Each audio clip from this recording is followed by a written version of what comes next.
දන්නවද? ෆ්‍රිජ් කියලා දෙයක් තිබ්බවත් නැති කාලේ උනත් කාන්තාරවල අයිස් තිබ්බා කියලා. ඇත්තටම රස්නේ දවසකට අපි ඉන්නේ බොඳ සීතල වතුර වීදුරුවක් කියන මයින්ඩ් එකේනේ. මොකද එහෙම වෙලාවට අපි තේ එකක් බොනවද? කාන්තාරක ඉන්න කෙනෙක්ට මේ ආතල් එක ගන්න බැරිද? දැන් කාලේ නම් තාක්ෂණය දියුණුව කියමුකෝ. ඉලෙක්ට්‍රිසිටි එක ෆ්‍රිජ් එකක් නැති කාලේ කොහොම වෙන්නේ නැතිද කියලා ඔයාලට හිතිලා නැද්ද? ඉස්සර කාලෙදි අයිස් ගබඩා කරන ගෙවල් වගේ දේවල් එක එක රටවල් වල තිබ්බා. හැබැයි පර්සියාවේ තිබ්බ අයිස් ගෙවල් ටික පුදුම සහගත වුණා. මොකද ලොකු උෂ්ණත්වයකදී කාන්තාරෙදි අයිස් පරිස්සම් කරන එක ලේසි වැඩක් නෙමෙයි. පර්සියාවේ තිබ්බ මේ අයිස් ගෙවල් යක්චාල් කියලා තමයි හැඳින්වුවේ. පර්සියන් භාෂාවේ යක් කියන්නේ අයිස් කියන එක. චාල් කියන්නේ වලට. ඒතර අයිස් වල කියන එක තමයි මේ යක්චාල් කියන එකෙන් හැඳින්වුවේ. අද වෙද්දිත් ඉරානය, ඇෆ්ගනිස්තානය වගේ රටවල් වල මේ යක්චාල් කියන නම නවීන ශීතකරණ වලට පාවිච්චි කරනවා. ක්‍රිස්තු පූර්ව 400 වගේ කාලෙදි තමයි මේව හදලා තියෙන්නේ. අයිස් ගබඩා කරන්න හැදුවට ආහාර කල් තියාගන්න, බීම සිසිල් කරන්න, අතුරුපස හදන්න වගේ දේවල් වලට පාවිච්චි කරලා තියෙනවා. වාෂ්පීකරණ සිසිලනය, එවපොරේටිව් කූලින් වගේම විකිරණශීලී සිසිලනය, රේඩියේටිව් කූලින් මූලිකව යොදා ගන්නවා.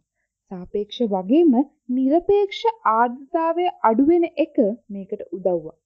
සාපේක්ෂ ආර්ද්‍රතාවය අඩු වුණාම වාෂ්ප පීඩන අවකලනය නිසා වාෂ්පීකරණ සිසිලනය වැඩි වෙනවා. ඒ වගේම රේඩියේටිව් කූලින් එක නිරපේක්ෂ ආර්ද්‍රතාවය නිසා වැඩි වෙනවා. අයිස් ගෙවල්, අයිස් තටාක, අයිස් බිත්ති කියන ක්‍රමවලට මෙයාලා අයිස් හදා ගන්නවා. ගයක් කිව්වට කේතුවක් වගේ හැඩයක් තමයි මේකට තියෙන්නේ. මීටර් 18ක වගේ උසක් තියෙනවා. මේ කේතුව වටේට සර්පිලාකාරව වතුර යවනවා. ලී පිදුරු පාවිච්චි කරලා අයිස් වෙන් කරලා තියෙනවා. මේක හදන්න පැලි, මැටි, බිත්තර සුදු මද, දෙහි, එළු හිසකෙස්, අලු පාවිච්චි කරලා තියෙනවා. මේක තාපය හුවමාරුවට ප්‍රතිරෝධයක්, ඉන්සියුලේෂන් එකක් විදිහට වැඩ කරනවා. මීටර් 2ක විතර ඝනකමක් මේ බිත්ති වලට තියෙනවා. යක්චාල් වල අයිස් වලට තව උදව්වක් වෙන්නේ මෙයාලා මේකේ බිත්තියක් හදලා තියෙනවා. නැගෙනහිර ඉඳන් බටහිර පැත්තට වෙන්න. මේ බිත්තිය ෂැඩෝ එකක්, හෙවණල්ලක් විදිහට වැඩ කරනවා. මීටර් 10ක් 15ක් වගේ උසකට මේ බිත්තිය හදලා තියෙනවා. අයිස් තටාක තියෙන්නේ එවපොරේටිව් කූලින් වලට ඕනි වෙන වතුර ටික ගන්න. මීටර් 100ක් දිග, මීටර් 10ක් පමණ පළල ගැඹුර සෙන්ටිමීටර් 40ක තටාකයක් තමයි මේ තියෙන්නේ. භෞතික විද්‍යාව එහෙම කරලා ඉස්සර ඉංජිනේරුව ගොඩනගපු මේ නිර්මාණ අදටත් අපිව විශ්මයට පත් කරනවා.